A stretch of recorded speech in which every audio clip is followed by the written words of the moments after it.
Perlu nggak sih ada identitas agama di dalam KTP kita gitu? Bagi diri pribadinya amat sangat perlu kalau kata saya. Kenapa? Karena itu nggak cuma jadi kamu berarti bakal penampilannya kayak gini karena di KTP tulisannya Islam. Tapi kan lebih dari itu semua. Pandangan hidup, cara bersikap, cara ngambil keputusan dan semuanya.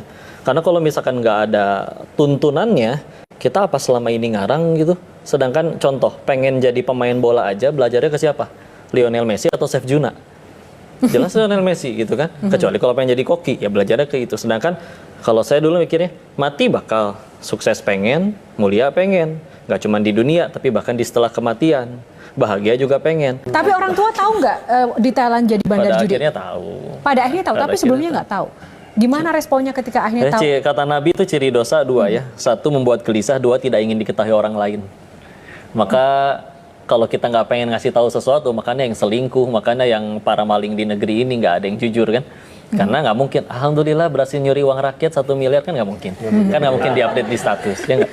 Waktu kita masih janin, udah perlu rezeki, sholat nggak bisa, makan, sholat nggak bisa, kerja nggak bisa.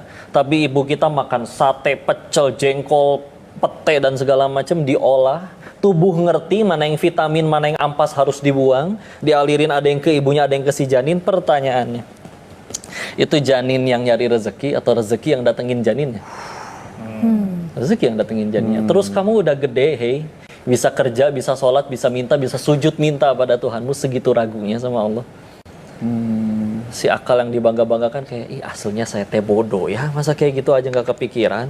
Yang biasanya dapat uang banyak sekarang nggak dapat, ya kan gitu. Aduh, gimana nih? Pasti kalau balik lagi juga pasti akan menemukan kejenuhan dan kebuntuan yang sama.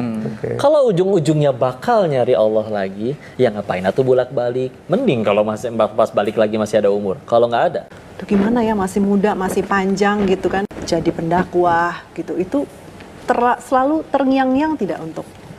Karena kan sebetulnya malu itu sebagian dari iman. Dan kadang memang caranya kita itu memang harus maksain. Malas ngaji, paksain ngaji. Malas baca Quran, paksain baca Quran. Untuk saya pribadi ya.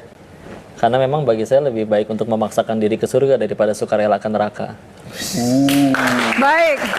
Tapi gue ngeliat ada teman gue yang tiba-tiba hijrah, teman gue yang tiba-tiba jadi rajin sholat. Itu tuh gue kayak, lo ngapain sih pada kayak gitu? Ya makanya kan tadi ketika dibilang maksiat ada nikmatnya, terus ibadah juga ada nikmatnya sebetulnya.